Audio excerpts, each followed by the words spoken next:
नमस्कार, सत श्री अकाल, राम राम। सभी किसान भाइयों का आज स्वागत है आपके अपने चैनल आरवी सलाहकार में। और साथियों, आज नरमे की खेती के बारे में चर्चा करेंगे और साथ में साथियों बात करेंगे आप इसमें आज कि नरमे में सेलर कितनी प्रकार के लगाने चाहिए और कितनी बार लगानी चाहिए।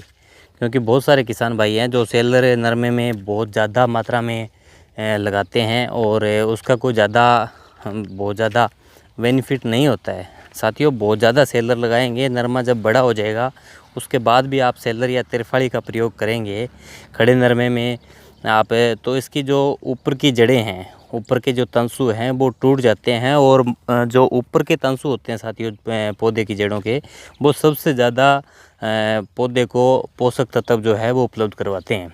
ऊपर की जो जड़ें हैं वो सबसे ज़्यादा पोषक तत्व जो है वो उपलब्ध करवाने का काम करती है। तो अपने को ज़्यादा बार नहीं लगानी चाहिए। अब कहते ज़्यादा बार का मतलब जी कितनी बार लगाएं। साथियों, इसमें अपनी ज़मीन का हिसाब किताब है भाई, हमारी ज़मीन किस प्रकार से है, कैसी दिखती है और किस तरीके से है वो। तो साथियों, जहाँ तक मैं आपको बताना चाहूँगा भी, जहाँ ज़मीनें आपको लगता है कि बहुत ज़्यादा सख्त नहीं है, बहुत ज़्यादा लाल मिट्टी की या चिकनी मिट्टी की नहीं है, थोड़ा उसमें बालू मिट्टी की मिलावट है या बालू मिट्टी मिक्स है उसमें, तो साथियों उसमें बालू मिट्टी में जहाँ नरम ज़मीन है उसमें 2 सेलर से ज़्यादा नहीं लगानी चाहिए। सिर्फ 2 सेलर बहुत है। वही अगर आप किसान भाइयों ने अगर बिजाई से पहले कोई भी खाद की बिजाई नहीं करी है तो वो खाद की बिजाई भी इनके साथ कर दें और ज़्यादा इसमें सेलर नहीं लगाएं। दूसरा, जहाँ ज़मीनें बहुत ज़्यादा सख्त है, बहुत ज़्यादा मतलब पक्की ज़मीनें हैं, तो उनमें साथियों आप 3 सेलर लगा लें ज़्यादा से ज़्यादा। और वो नरमे की हाइट के हिसाब से, जब नरमा आपको लगे कि नरमे की हाइट काफ़ी ज़्यादा है और ज़मीन नीचे से ठंडी रहनी शुरू हो चुकी है, ज़मीन ज़्यादा इतनी मतलब लपड़ नहीं हो रही है, तो उसमें साथियों आप ज़्यादा सेलर नहीं लगाएं। भी अगर आपको लगता है भी ज़मीन के अंदर नीचे छाया रहनी शुरू हो गई है तो उस समय आपको उसमें सेलर लगाने की ज़रूरत नहीं है। जब तक ज़मीन नहीं ढकती है तब तक आप पक्की ज़मीन में 2 या 3 सेलर लगा सकते हैं, उसके बाद में ज़्यादा सेलर ना लगाएं। दूसरी बात आती है किसान भाइयों, यूरिया कितनी डालें कहते हैं। सारे किसान भाइयों को ये होता है यूरिया कितनी डालें, और जिन्होंने ज़मीन ठेके पे ले रखी है उन्होंने यूरिया खाद का डालने का भी ठेका ले रखा है भी, हमारे को तो 3 बैग या 4 बैग डालने हैं।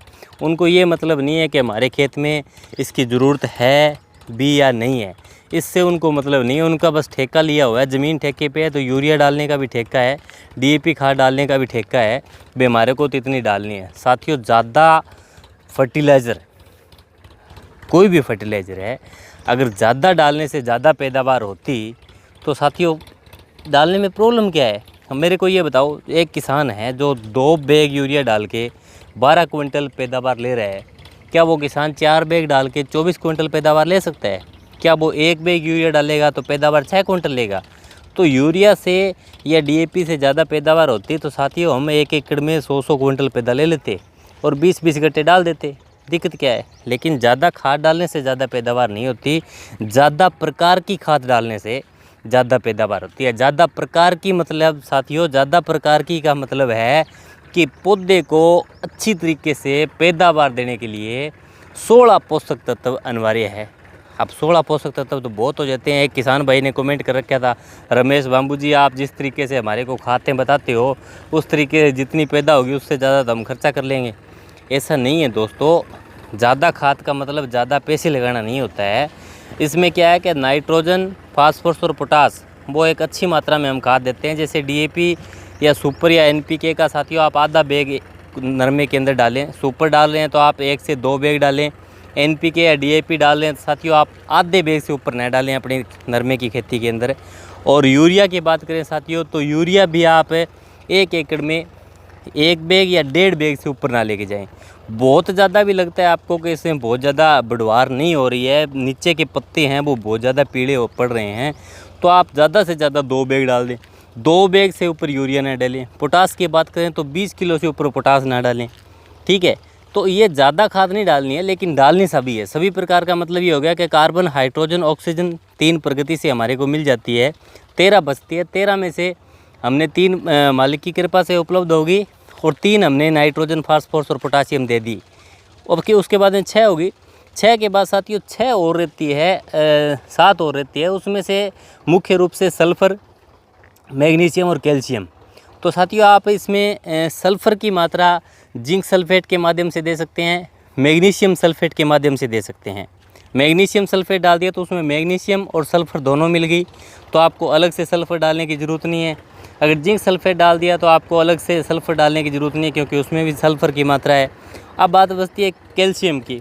तो साथियों कुछ मात्रा में कैल्शियम तो सुपर के अंदर भी होता है, तो सुपर का इस्तेमाल कर लिया था आपने, बहुत बढ़िया है। नहीं तो साथियों आप कैल्शियम नाइट्रेट का प्रयोग अवश्य करें, उससे यूरिया की बचत भी होगी। यूरिया की बचत के साथ साथ साथियों उसमें क्या होगा कि यूरिया की बचत के साथ साथ आपको अपने कैल्शियम की भी पूर्ति हो जाएगी, और साथ में अगर कैल्शियम नाइट्रेट डालेंगे आप तो उसमें आपको कैल्शियम भी मिलेगा और नाइट्रेट भी मिलेगा। तो यूरिया का आधा बैग कम करके कैल्शियम नाइट्रेट डाल दीजिए, क्योंकि उसमें कैल्शियम की अगर पूर्ति होगी तो साथियों बहुत बढ़िया रिजल्ट आपको उससे मिलेगा। अब कहते हैं जी किसान भाई कहते हैं जी अब नरमे के अंदर हम ज़मीन में तो इतना कुछ नहीं डाल सकते, काफ़ी बड़ी हाइट हो चुकी है। तो साथियों मैं आप सबको बताना चाहता हूँ कि आप नरमे में अलग अलग प्रकार के यूरिया घोल के, डीएपी घोल के, पोटास घोल के ऐसा छिड़काव न करें, क्योंकि यूरिया डीएपी पोटास वो साथियों क्या है, वो ज़मीन के फर्टिलाइज़र हैं। ज़मीन में डालने वाले फर्टिलाइज़र को आप ऊपर घोल के करेंगे तो आपके पत्ते सख्त हो जाएंगे। पौधे के पत्ते सख्त होंगे तो वो अच्छे से प्रकाश संश्लेषण क्रिया से भोजन तैयार नहीं कर पाएंगे, क्योंकि पत्ते है ना वो पौधे की रसोई घर है, और रसोई घर में अगर कुछ अच्छे से खाना तैयार नहीं होगा तो हमारे सबको पता है कि कमज़ोरी फील होगी।